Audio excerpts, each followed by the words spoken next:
ku aing rek dibawa ya budak, aing resep mau dibikin deui. Goblok sih ya guru aing ke ujung. Sambil kadang sesekali yang bikin merinding itu dia jingkrak kayak anak kecil yang gimana dapat hadiah atau lagi kesenangan sambil tepuk tangan. Asik aing trek ke puncak. Itu sepanjang jalan itu. Bismillahirrahmanirrahim. Assalamualaikum warahmatullahi wabarakatuh. Berjumpa kembali bersama saya di CPNS, cerita pengalaman mistis HTB Adventure. Dan kali ini kita kedatangan lagi tamu yang akan menceritakan salah satu pengalaman mistisnya saat melakukan pendakian ke salah satu gunung yang ada masih di Garut, yaitu Gunung Sagara. Gimana nih kabarnya, Mang? Alhamdulillah. Jadi di konten CPNS sekarang ini kita ngobrol seadanya aja. Kita ngobrol sesuai seenaknya aja, Mang. Ngobrolnya enakin aja. Gak usah dibikin mistis-mistis banget ya. Yang penting pengalaman mistisnya ini yang nantinya bakalan bisa kita ambil untuk pembelajaran ke depannya. Jadi kemarin kan kita ngobrol-ngobrol, Mang, setelah ngobrolin masalah podcast ya, ngomongin outdoor kemarin. Ternyata pas diulik-ulik, Amang keceplosan. Amang juga ternyata punya cerita mistis nih selama dulu pernah melakukan pendakian ke salah satu gunung yang ada di Garut, Gunung Sagara ya. Betul, Mang? Gunung Sagara? Ya, Sagara. Itu kira-kira tahun berapa, Mang? 2019. Ternyata pendakian ke Gunung Sagaranya itu dengan banyak orang ya. Ada sekitar 16 orang yang melakukan pendakian bareng Kang Mamet ini. Meskipun di pendakian itu ada sekitar 200 orang lebih ya menurut informasi Basecamp. Dan seperti apa cerita pengalaman mistis yang dialami oleh Kang Mamet, nanti kita bakalan dengar langsung dari Kang Mamet seperti apa cerita pengalaman mistisnya. Sebelumnya mohon maaf karena di Garut sekarang lagi hujan. Kalau ada suara rintik-rintik hujan, mudah-mudahan ini menjadi salah satu backsound juga ya, backsound otomatis nih. Alami ya. Karena kalau teman-teman dengerin ini sampai akhir, asli saya aja merinding lah dengerin ceritanya. Bang Mamet, di sini nanti ada gelas gelas kosongnya.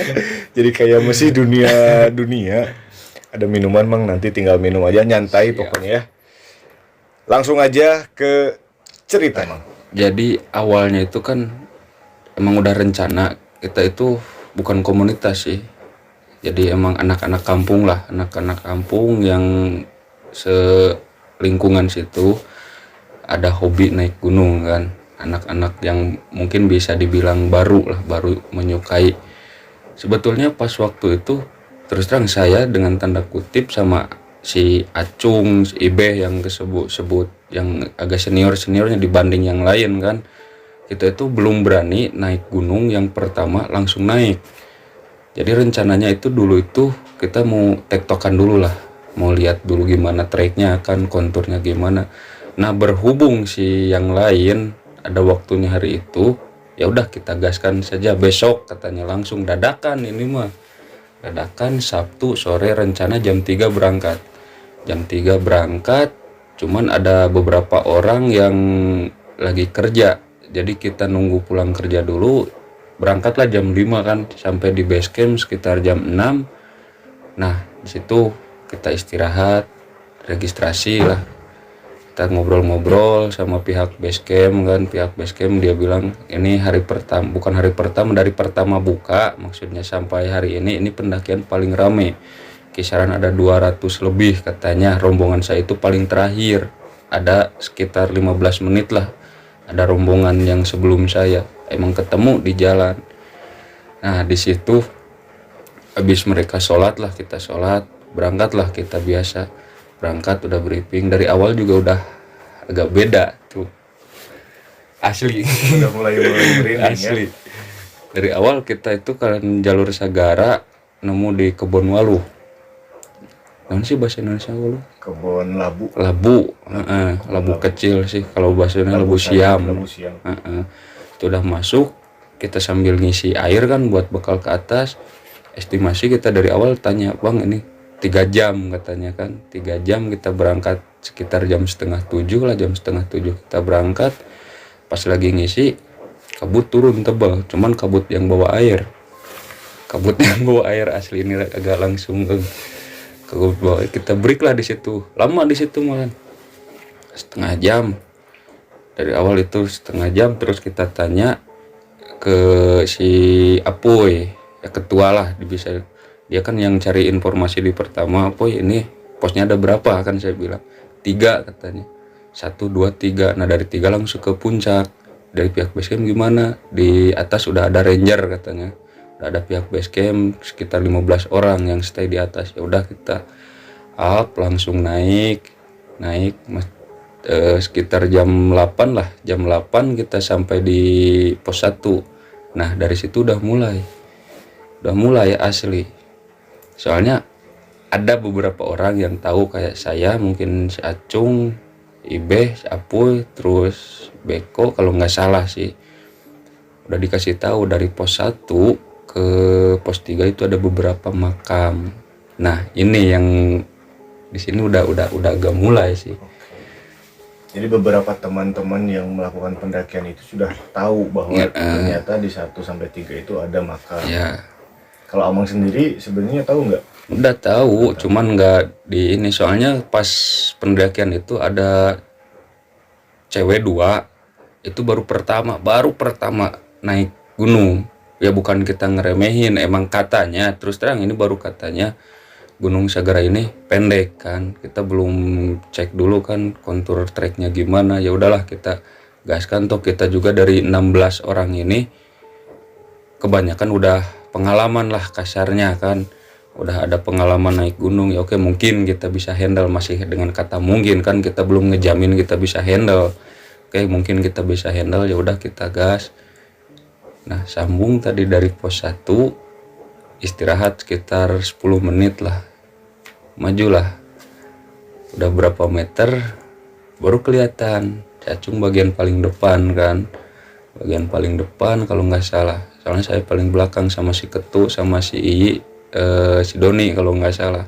Kita bagian paling belakang, mungkin gimana dibilang salah gak tau lah, cuman saat si Acung dengan spontan bilang jangan lihat kanan katanya, jangan lihat kanan. Nah pas si cewek 1 spontan kan lihat kanan, dia langsung bilang astagfirullah.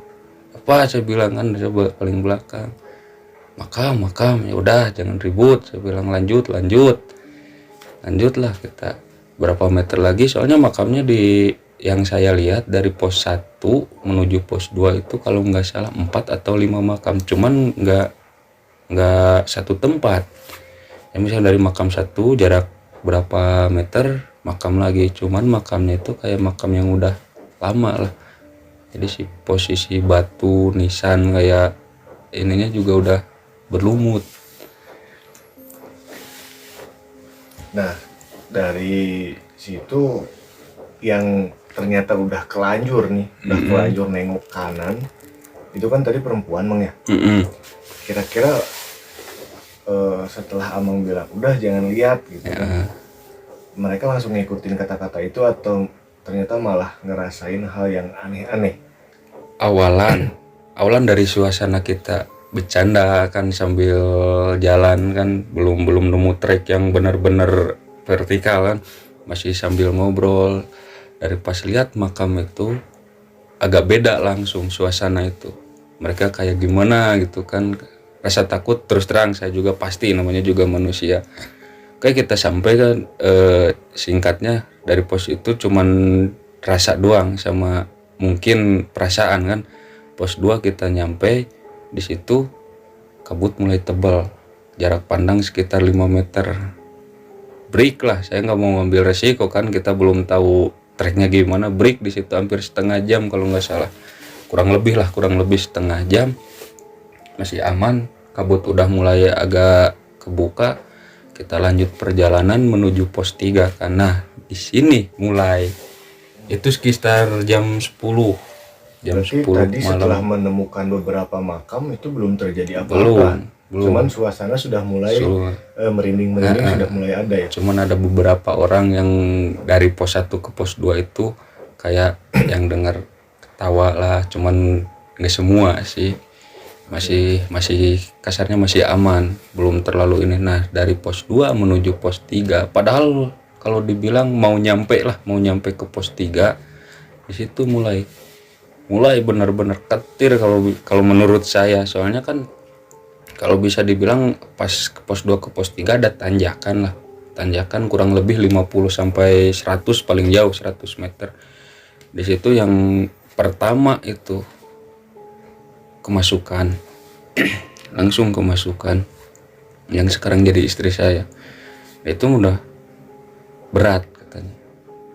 Posisi terakhir saya, si Apuy, si Iyi, si Po Uni, nah sama istri saya 5 berat. Saya kan biar semua nggak panik, saya bilang kasih antangin lah atau tolak angin mungkin masuk angin kata saya sambil dipijit.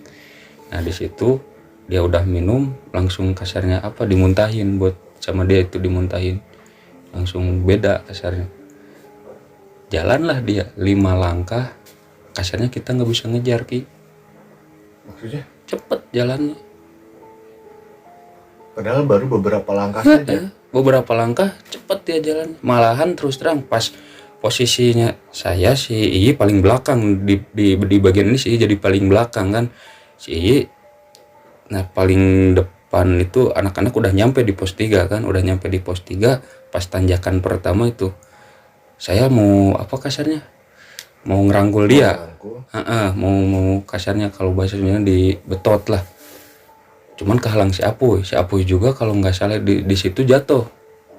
Saya langsung terobos ke depan, saya pegang tangannya, jatuhlah di situ kita bertiga itu. Jatuh, dia nangis langsung di situ. Istri nangis dia.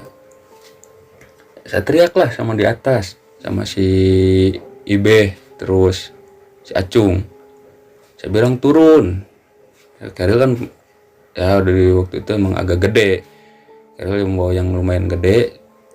Saya teriak, men, ada si Gomen, terus si Ibe, Acung, turun 3 orang. Saya bilang kan buat bawa Keril buat backup.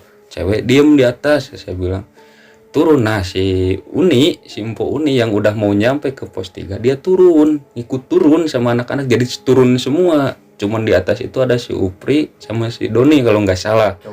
Cowok, tapi ada beberapa orang lagi kayak si Dudun kan, balik lagi turun. Disitulah udah mulai rame Ki. Jadi dari istri saya belum sadar, masih nangis, si Uni turun, masuklah si Uni, jadi 2 orang di satu tempat itu. Asli tuh langsung. Pas di situ, oke lah, istri saya emang kasarnya kerasukan, cuman nggak berontak. Dia cuma nangis doang, nangis kayak anak kecil. Nangis terus. Suaranya juga beda. Suara beda. Berubah jadi kayak suara anak kecil. Enggak, cuman beda dari ya kasarnya kan nangis normal sama nangis yang nggak ada air mata. Cuman dia nggak berontak. Cuman kasarnya tidur tapi sambil nangis. Nah yang paling ditakutin itu si Po Uni, dia berontak sampai kita si Beko kalau nggak salah, si Ibe, Acung, Dudun, si Apuy, kalau nggak salah 5 atau 4 sampai 5 orang lah waktu itu yang nahan si Po Uni. Soalnya dia benar-benar berontak di situ. Kalau boleh tahu kayak gimana tuh, boleh digambarin nggak berontaknya Po Uni itu? Entah teriak-teriak atau ngeluarin kata-kata yang apa gitu, mungkin bisa digambarin nggak? Dia teriak sambil berontak kayak yang mau bukan lari, jadi nggak mau dipegang. Dia tuh terus berontak, jadi kasarnya kita itu buat jauh lah dari dia. Itu soalnya kita terus terang sebelum ini pernah kejadian sekitar 2007 di Cikuray, cuman nggak kayak yang kemarin di Sagara. Itulah ingat kata yang mungkin saya anggap senior lah, kita ngutamain dulu si raganya dulu kan. Saya bilang teriak, ambil apa namanya tuh, ikat hemok itu webbing kan, Webbing. webbing hemok ambil, soalnya dalam keadaan darurat buat saya sih, tapi nggak tahu, kita langsung kasarnya kalau ada pohon gede atau ada apa yang kuat kita ikat di sana biar ya namanya juga lagi tanda kutip lagi kerasukan kan. Takutnya lari apa Nah, gimana soalnya ketangkep gitu ya. posisi malam di hutan lari, kita nggak tahu kan, kita nggak tahu dibawa larinya kemana. Akhirnya Pak Uni ini emang ikat sama teman-teman. Alhamdulillah nggak sempet diikat, Oh, ditahan 5 orang kalau nggak salah, ditahan 5 orang, dapatlah dia. Datang si Ibe dengan mungkin lah, bukan mungkin, emang dia kasarnya bisa ngaji, nggak seperti saya bodoh. Dan kalau dalam bahasa Sunda dia bura lah, dia tuh disembur. Alhamdulillah dapat. Naiklah kita ke pos 3 kan, di pos Itu 3 Pak Uni udah posisinya udah sadar. udah sadar, sementara itu udah sadar. Istri juga alhamdulillah nangis tapi masih bisa dibawa kan, masih bisa nah, nyampe lah kita di pos 3. Di sini jadi lagi semua, jadi 3 orang, jadi 3 orang. Satunya lagi siapa? Si Resa, orang Cewek juga? Cewek, orang Kedungara. Padahal yang kita takutin di awal itu si Nenden sama si Rizpi. Soalnya yang 2 ini baru pertama naik gunung, mereka berdua yang kita jaga. Kalau yang 3 ini emang udah biasa kasarnya, udah biasa. Nyampe lah kita di pos 3, kita ngobrol dulu. Kita ngobrol, kasarnya mau ngambil keputusan gimana nih, kita balik kanan atau kita lanjut. Soalnya kalau kita lanjut kita belum tahu kan trek ke depan gimana. Kalau balik kanan kita udah tahu gimana jauhnya dari base camp sampai ke pos 3 ini kan. Ya udah kita ngobrol dengan posisi yang 3 orang ini udah jadi. 3 orang ini udah jadi. Udah, yang satu udah teriak kan, udah berontak, yang satu pas teriaknya, ku aing rek dibawa ya budak, aing resep mau dibikin deui. Itu yang dari kemasukan dari siapa tuh? yang si Resa. Si Resa ngomong kayak gitu. Dia teriaknya gitu, Budak ku aing rek dibawa mau dibikin deui pokona mah aing resep ke budak ieu. Itu udahlah, bukan kita nggak nganggep yang lain kan, bukan kita nganggep yang lain. Terus terang di situ bagian saya, si Acung, Ibe, si Apuy, si Beko, kalau nggak salah satu lagi si Iyi. Berembuklah kita di situ ngambil keputusan ini gimana nih.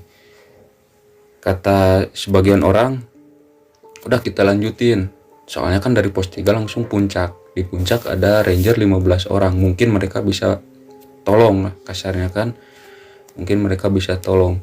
Di situ itu sekitar 1 jam gitu. Di pos 3 itu. Padahal di bagian belakang saya itu ada makam 4, Tepat di belakangnya. kisaran 15 meter lah kurang lebih kan. Cuman saya nggak ini, saya juga dapat info dari anak basecamp bawah. Kita berembuk, udahlah kita sepakat lanjut ke puncak. Karena berharap bahwa di atas ada ranger yang bisa nolongin gitu kan. Sama treknya mungkin nggak sejauh dari pos 3 ke bawah Ke kan. bawah. Cuman di situ oke lah, saya bilang kita sepakat semua nih. Ya kita sepakat. Jadi kebagi 3 Ki. Bagi 3 tim. 3 rombongan, Jaya jadi dibagi 3. Pokoknya yang depan berapa orang lah yang jaga si Po Uni. Saya posisi di tengah, berdua sama istri, nggak ada yang backup. Anak-anak backing si Resa paling belakang. Pokoknya 16 orang kebagi 2, saya di tengah 2 orang, saya sama istri. Dengan catatan dari bawah, dari pertama dia kerasukan sampai nyampe ke puncak terus ada. Kalau yang 2 alhamdulillah kasarnya keluar masuk. Oke lah, saya bilang kan kita berangkat. Di situ kita bagi kayak logistik peralatan. Saya bawa tenda sama matras, kalau nggak salah kompor yang ada di sini. Cuman peralatan doang, logistik udah dibawa di depan, air di belakang kan. Soalnya saya backup cuman sendiri. Itu sepanjang jalan capek. Capeknya maksudnya kayak gimana nih? Capek, gak tau lah, mungkin yang di depan kan saya cuma denger teriaknya doang kan, yang di belakang dengernya teriak apa sih agak jauh sekitar 20 meteran kasarnya. Itu kalau dekat, semuanya dekat, 3 orang ini yang dekat jadi semua. Jadi kita inisiatif, kita bikin jarak lah. Tapi jaraknya segimana jauhnya sih Mang itu? Dari posisi saya kan, posisi saya di tengah nih, posisi saya di tengah, ke depan itu kurang lebih sekitar 30 meter lah, masih kelihatan headlamp kan. Ke belakang sekitar 20 meter. Pokoknya kita nggak ambil jarak yang deket, soalnya kalau deket semuanya jadi. Cuman nah, dari yang kita duga dari pos 3 ke puncak nyampenya bentar, ternyata itu waktu yang paling lama. Situ paling ngeri. Itu kira-kira udah masuk jam berapa Mang? Udah masuk jam 11. Jam 11 malam Jam dan 11. belum nyampe juga. Belum nyampe. Jam 11 Hal itu. apa yang selain kerasukan tadi teman-teman dan bahkan istri Amang kerasukan, hal apa yang membuat perjalanan itu benar-benar terasa lama? Apakah kayak diputer-puterin atau gimana? Enggak, kalau diputer-puter enggak sampai nyasar kasarnya kan.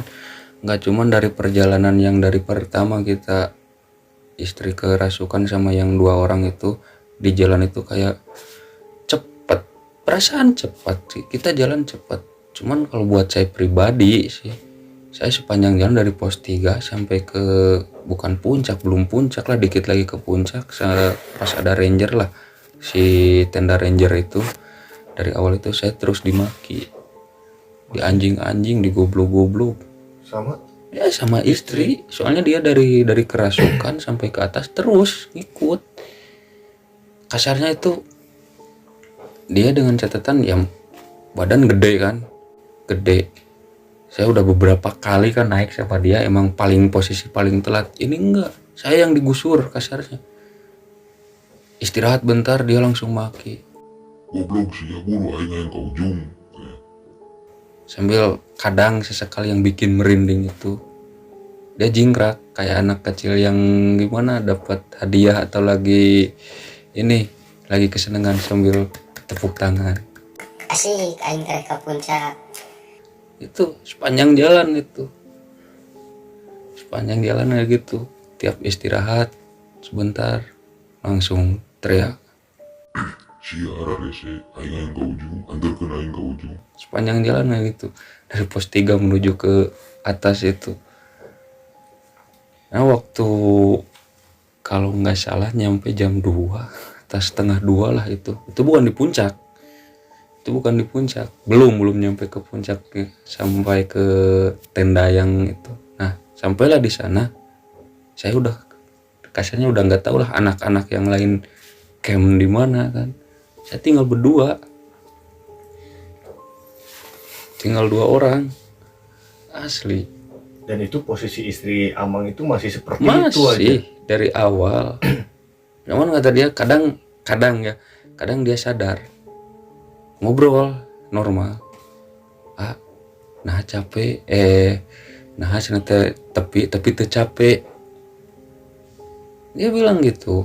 Oh, malah dia gak Gak ngerasa capek. Cuman habis ngobrol itu langsung masuk lagi. Guru sia, antarkan aing ke ujung. tetap dia bilang tetap gitu, antarkan aing ke ujung. Itu yang sering dia bilang, antarkan aing ke ujung.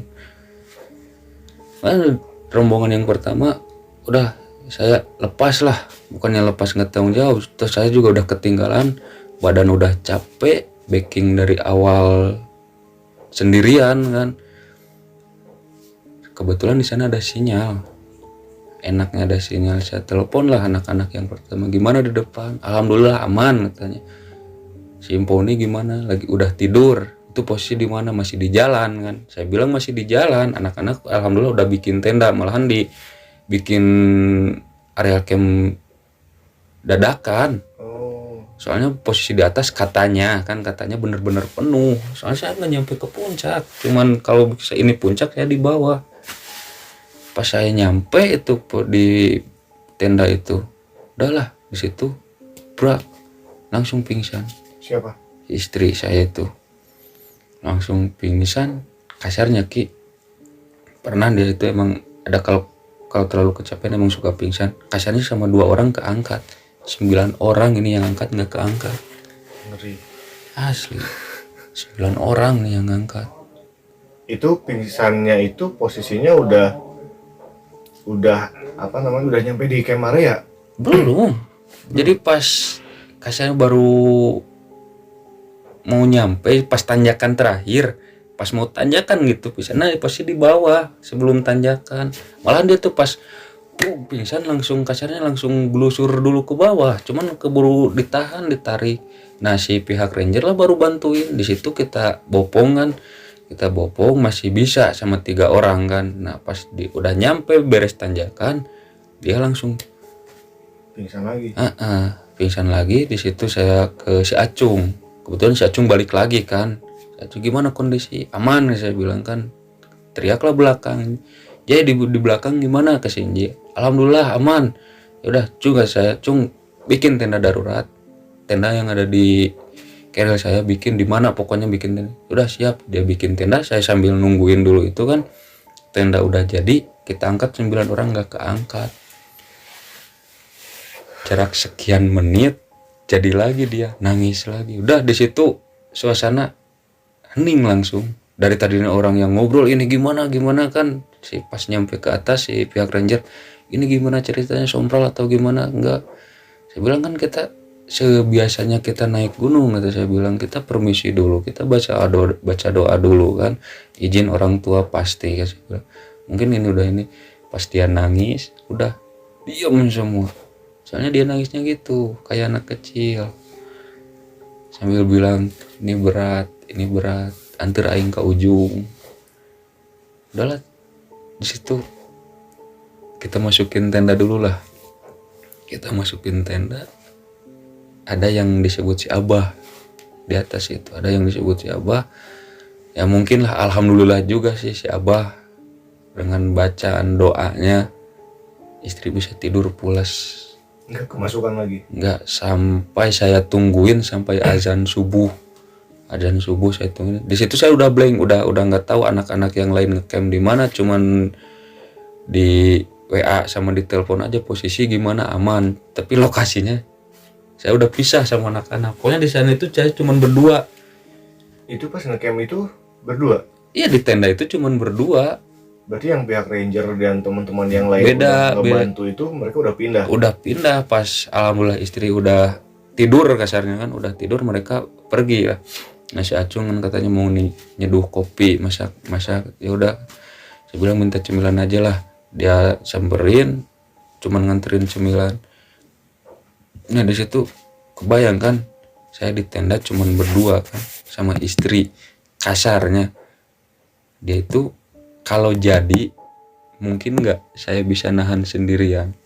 Tadi aja 9 orang. 9 orang nggak bisa nahan kasarnya, ya, bukan nggak nahan sih. Anehnya itu kenapa nggak ada yang nemenin lagi gitu? Nah di situ saya tanya ke anak-anak pas pagi, ketemunya pagi, tapi pas sekitar jam 4 si Ibe kebetulan itu adik ipar lah kasarnya, adik ipar saya telepon, sini saya bilang kan temenin. Dia tidur sampingan sama istri, saya duduk di